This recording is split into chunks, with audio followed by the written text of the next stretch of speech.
મિત્રો, આજે આપણે વાત કરવા જઈ રહ્યા છીએ આપણા શરીરના સાચા યોદ્ધા વિશે. અને એ યોદ્ધા છે આપણા શરીરનું લીવર. ઘણા લોકોને લાગે છે કે હૃદય કે મગજ એ શરીરના સૌથી વધુ કાર્ય કરનારા અંગો છે. પણ થોભો, અહીં તમારું ધ્યાન દોરવું જરૂરી છે, કારણ કે આપણું લીવર શરીરના જરૂરી 500થી પણ વધુ કાર્ય કરતું હોય છે. જી હા, શરીર માટે 500થી વધુ અગત્યના કામો. અને સૌથી આશ્ચર્યજનક વાત એ છે કે આ શરીરનું એવું એકમાત્ર અંગ છે જે પોતે જ પોતાને ફરીથી ઊભું કરી શકે છે.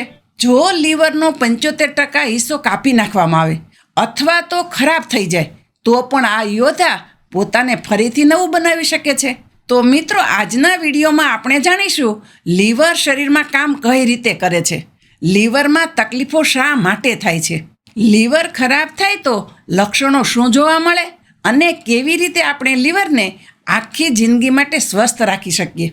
મિત્રો, તમે લીવરને એમ સમજી શકો છો જેમ કોઈ માસ્ટર કંટ્રોલ રૂમ હોય જે આખા શરીરના મુખ્ય સિસ્ટમને સંભાળે છે.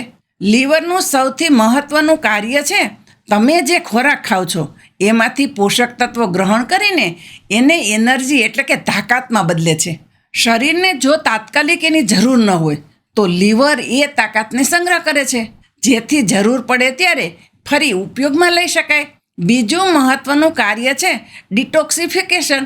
જ્યારે તમે ખોટું ખાઈ લ્યો, જેમ કે આલ્કોહોલ, તમાકુ, જંક ફૂડ કે કોઈ હાનિકારક પદાર્થ, તો શરીરમાં ગંદકી ઊભી થાય છે.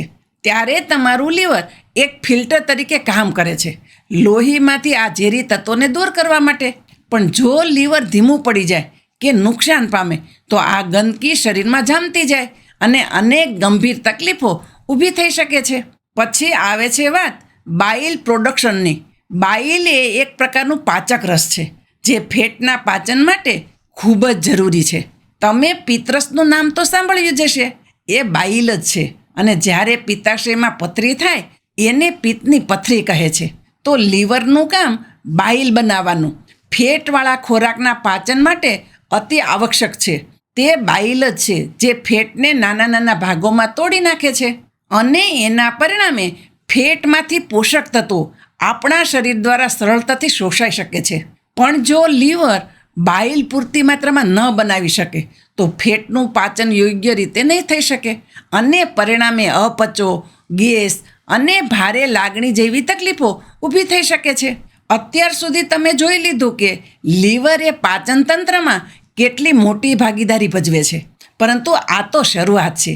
લીવર એ એક ગોડાઉનની જેમ કાર્ય કરે છે, જેમાં શરીરને જરૂરી પોષક તત્વો સ્ટોર કરીને રાખે છે, જેમ કે vitamin A, vitamin D, vitamin કે અને મિનરલ્સ જેમ કે આયરન અને કોપર.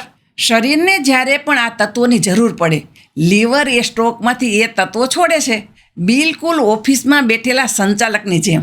અને એ જ નહીં, લીવર એવું એક દ્રવ્ય પદાર્થ પણ બનાવે છે જે શરીરમાં ઈજા થાય ત્યારે લોહી બંધ કરવામાં મદદરૂપ થાય છે, જેને આપણે રુધિર જમાવટની પ્રક્રિયા કહીએ છીએ. જો લીવરનું કાર્ય નબળું પડી જાય તો લોહી વહેવું બંધ નહીં થાય અને આવી સ્થિતિમાં બ્લીડિંગ ડિસઓર્ડર સર્જાઈ શકે છે. હવે વાત કરીએ લીવરના છેલ્લા પણ ખૂબ જ અગત્યના કાર્યની, અને એ છે રોગ પ્રતિકારક સુરક્ષા. લીવર આપણા લોહીમાંથી બેક્ટેરિયા અને હાનિકારક તત્વોને દૂર કરે છે અને શરીરમાં પ્રવેશ કરનારા ઇન્ફેક્શન સામે લડવામાં મહત્વપૂર્ણ ભૂમિકા ભજવે છે. મિત્રો, આ બધા કાર્યો એટલા માટે ખૂબ જ અગત્યના છે કારણ કે લીવર વગર આમાંથી એક પણ સિસ્ટમ આપણા શરીરમાં યોગ્ય રીતે ચાલી જ ન શકે. એટલા માટે તમારું લીવર તમારા શરીર માટે જિંદગીનો કંટ્રોલ સેન્ટર છે અને તેની સંભાળ રાખવી એ તમારું પ્રાથમિક કામ છે. તો હવે તમે જાણી લીધું લીવર કેટલી રીતે કામ કરે છે. તો ચાલો હવે સમજીએ કે કઈ એવી વસ્તુઓ છે જે તમારા આ મહત્ત્વના યોદ્ધા લીવરને નુકસાન પહોંચાડી શકે છે. સૌથી મોટું કારણ છે આલ્કોહોલનું વધુ સેવન. આલ્કોહોલ એટલે આપણી ભાષામાં દારૂ. જ્યારે કોઈ વ્યક્તિ વધુ પ્રમાણમાં વારંવાર દારૂ પીવે છે ત્યારે તે સીધા લીવરના કોષોને નુકસાન પહોંચાડે છે. લીવરનો સૌથી મોટો દુશ્મન આલ્કોહોલ છે અને જો એનું સેવન નિયમિત થતું રહે તો લીવર ડેમેજ થવું નક્કી છે અને એથી બચાવ અશક્ય બને છે. અગાઉ એક સામાન્ય માન્યતા હતી કે જો તમે મર્યાદામાં આલ્કોહોલ પીવો તો એ તમારા આરોગ્ય માટે નુકસાનકારક નથી. આટલું નહીં, કેટલાક તો માનતા કે એ ફાયદાકારક છે. પણ હાલના સમયમાં નવા સંશોધનો અને અભ્યાસોથી આ વાત સંપૂર્ણ ખોટી સાબિત થઈ છે. આજના વૈજ્ઞાનિક પુરાવા કહે છે કે આલ્કોહોલ કોઈ પણ માત્રામાં તમારા શરીર માટે હાનિકારક છે અને ખાસ કરીને તમારા લીવરને સૌથી વધુ નુકસાન પહોંચાડે છે. બીજું મોટું કારણ છે અનહેલ્ધી ખોરાક અને વધુ વજન. જ્યારે તમે વધારે ફેટવાળું, તળેલું અને પ્રોસેસ ખોરાક ખાઓ છો ત્યારે એ ચરબી લીવરમાં જમા થવા લાગે છે અને આવું વધી જતાં નોન આલ્કોહોલિક ફેટી લીવર બીમારી ઊભી થાય છે. આજના સમયમાં આ તકલીફ એકદમ સામાન્ય બની ગઈ છે. ખાસ કરીને ખોટી જીવનશૈલી અને જંક ફૂડના કારણે આ બીમારીમાં શું થાય છે ખબર છે? આપણું લીવર ચરબીથી ભરાઈ જાય છે અને તેનું સામાન્ય કાર્ય ધીમું પડી જાય છે. લીવર નબળું પડી જાય છે અને સમય જતાં અન્ય તકલીફો પણ ઊભી થાય છે. ચાલો હવે વાત કરીએ ત્રીજા મહત્ત્વના કારણની, અને એ છે વાયરલ ઇન્ફેક્શન. તમે હિપેટાઇટિસ A, B અને Cના નામ તો જરૂર સાંભળ્યા હશે. આ બધા વાયરસો તમારા લીવર પર સીધો હુમલો કરે છે અને દુઃખદ વાત એ છે કે આવું ઇન્ફેક્શન ઘણી વખત શરીરમાં શાંતિથી કામ કરતું રહે છે અને તમને ક્યારેય ખબર પણ નહીં પડે કે અંદરથી તમારું લીવર ધીરે ધીરે ખરાબ થઈ રહ્યું છે. આ સિવાય એક બીજું પણ ગંભીર કારણ છે અને એ છે કેટલાક ખાસ પ્રકારની દવાઓ. જ્યારે એવી દવાઓ લાંબા સમય સુધી લેવામાં આવે, વારંવાર લેવામાં આવે તો એ પણ લીવરને નુકસાન પહોંચાડી શકે છે. ખાસ કરીને પેઇન કિલર્સ, એન્ટીબાયોટિક્સ કે હોર્મોનલ દવાઓ લાંબા સમય સુધી લેવી એ હાનિકારક સાબિત થઈ શકે છે. તો મિત્રો, આ હતા મુખ્ય કારણો જે તમારા આ અનમોલ અંગ લીવરને નુકસાન પહોંચાડે છે. ચાલો હવે આગળ વધીએ અને સમજીએ લીવરની તકલીફના લક્ષણો શું હોઈ શકે. શરૂઆતમાં શરીર થોડા શાંત પણ સ્પષ્ટ સંકેતો આપે છે, જે જો તમે સમજી શકો તો સમસ્યા વધે એ પહેલાં અટકાવી શકો. સૌથી પહેલું લક્ષણ છે વારંવાર થાક અનુભવવો. કોઈ ખાસ કારણ વગર સતત નબળાઈ રહેવી. એવું લાગે કે શરીરમાં જાણે તાકાત રહી જ નથી. આવા લક્ષણો ઊભા થાય ત્યારે એ તમારી સાથે લીવરથી જોડાયેલી સમસ્યાઓનું પ્રારંભિક સંકેત હોઈ શકે છે. આ લક્ષણો કેમ થાય છે એનું કારણ પણ સાદું છે. લીવર આપણું મેટાબોલિઝમ એટલે કે ચયાપચય નિયમિત રાખે છે, પણ જ્યારે એ કામ ધીમું પડી જાય ત્યારે શરીરમાં ઉર્જાનો સાથ મળતો નથી અને એટલે થાક અને નબળાઈ જેવી તકલીફો ઊભી થાય છે. ભૂખ ન લાગવી, ઝડપથી વજન ઘટવું, આ બંને પણ લીવરની તકલીફના મહત્ત્વના સંકેતો છે. અને બીજું એક સામાન્ય લક્ષણ છે પેટનો દુખાવો. લીવરની આજુબાજુમાં દુખાવો અથવા વારંવાર અપચો થવો એ પણ બતાવે છે કે લીવરમાં કદાચ સોજો આવી રહ્યો છે. જ્યારે લીવરની બીમારી ગંભીર બની જાય ત્યારે શરીર અમુક એડવાન્સ લક્ષણો બતાવવાનું શરૂ કરે છે. સૌથી સ્પષ્ટ સંકેત છે કમળો, જેમાં ચામડી અને આંખોની સફેદી પીળી થઈ જાય છે, પેશાબનો રંગ ડાર્ક થઈ જાય છે અને મળનો રંગ ફીકો સફેદ, ભૂખરો, કાંસિયા રંગનો થઈ શકે છે. પગ અને એડી અથવા પગની ઘૂંટીમાં સોજો આવવો એ પણ એડવાન્સ લીવર ડેમેજ તરફ ઇશારો કરે છે. એક વધુ ગંભીર સંકેત છે આસાનીથી ચોટ લાગવાથી લોહી નીકળવું અને એ જગ્યા પર ડાઘ પડી જવો.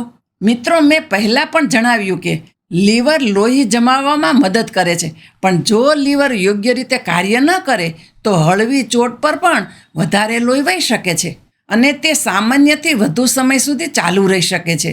આ બધા સંકેતો તમારા શરીર દ્વારા આપવામાં આવતો ઇશારો છે કે તમારું લીવર સહનશીલતાની સીમા તરફ જઈ રહ્યું છે. ચાલો હવે સમજીએ લીવરને સ્વસ્થ રાખવા માટે શું શું કરવું જોઈએ. જેમ તમે તમારા વાહનની રેગ્યુલર સર્વિસ કરાવો છો, સારા એન્જિન ઓઇલ નાખો છો અને સારી ગુણવત્તાવાળું પેટ્રોલ વાપરો છો, તેવી જ રીતે તમારા શરીરના એન્જિન એટલે કે લીવર માટે પણ નિયમિત મેન્ટેનન્સ જરૂરી છે. સૌથી પહેલું પગલું છે સમતોલ આહાર. લીવરને કામ કરવા માટે પોષક તત્વોની જરૂર હોય છે, તો તમારી થાળીમાં હોવું જોઈએ લીલા શાકભાજી, તાજા ફળો, આખા અનાજ, લીન પ્રોટીન, એન્ટીઓક્સિડન્ટથી ભરપૂર વસ્તુઓ જેમ કે બધા પ્રકારના બેરીઝ, લીલા પાંદડાવાળા શાકભાજી અને સૂકા મેવા. આ બધી વસ્તુઓ શરીરમાંથી ઝેરી તત્વો દૂર કરવામાં લીવરને સહાયક બને છે. સાથે સાથે પ્રોસેસ્ડ ખોરાક, વધારે ખાંડ, ઠંડા પીણા આ બધાથી દૂર રહો, કારણ કે એ લીવર પર વધુ ભાર મૂકે છે. આલ્કોહોલનો ત્યાગ કરો એ તમારો સૌથી મોટો ઉપકાર છે તમારા લીવર માટે. અને છેલ્લું પણ સૌથી અસરકારક પગલું છે રોજની નિયમિત કસરત. શારીરિક પ્રવૃત્તિથી લીવરમાં જમા થયેલી ચરબી ઘટે છે અને નોન આલ્કોહોલિક ફેટી લીવર જેવી બીમારીઓથી બચી શકાય છે. અને હવે એક સાવ સરળ પણ અત્યંત અસરકારક ટ્રીક એ છે હાઇડ્રેશન. શરીરમાં પૂરતું પાણી હોવું તમારા લીવર માટે ખૂબ જ અગત્યનું છે. એટલે કે લીવર જે ગંદકી શરીરમાંથી દૂર કરે છે એ આખી પ્રક્રિયા શરીરમાંના પાણીની હાજરી પર આધાર રાખે છે. એટલે દિવસમાં ઓછામાં ઓછા 8થી 10 ગ્લાસ પાણી પીવાનું લક્ષ્ય રાખો. વજન સંતુલિત રાખો, પોતાને એક્ટિવ રાખો, તણાવથી દૂર રહો અને ખાસ કરીને હિપેટાઇટિસ A, B અને C સામેનો વેક્સિનેશન અવશ્ય લ્યો. દવાઓ વિશે પણ સાવધાન રહો, ખાસ કરીને પેઇનકિલર દવાઓ જેવી કે પેરાસિટામોલ. ઘણા લોકો ઘણીવાર સામાન્ય દુખાવામાં પણ આ દવાઓ લેતા હોય છે. આ દવાઓ જો વારંવાર લેવાય તો એ લીવર પર ભાર મૂકે છે. તો જરૂર હોય ત્યારે જ અને ડૉક્ટરની સલાહથી જ દવા લ્યો.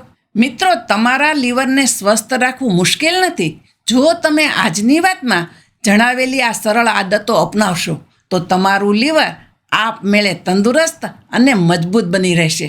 મને સંપૂર્ણ આશા છે કે આજનો વિડીયો તમારું ધ્યાન ખેંચી ગયું હશે અને તમે જરૂર કંઈક નવું શીખ્યા હશો. જો તમને આ માહિતી ઉપયોગી લાગી હોય તો કૃપા કરીને વિડીયોને લાઈક કરો અને ચેનલ ઉપર નવા હોય તો સબસ્ક્રાઈબ જરૂર કરો. આ વિડીયો તમારા પરિવાર અને મિત્રો સાથે શેર કરવો ન ભૂલશો. હું છું શારદાબેન ગોસ્વામી, તમારી તંદુરસ્તી માટેની સાથી. ફરી મળીશ એક નવા વિષય સાથે, નવા ઘરેલું ઉપાય સાથે. ત્યાં સુધી મસ્ત રહો, સ્વસ્થ રહો અને તમારા શરીરનું ધ્યાન રાખો.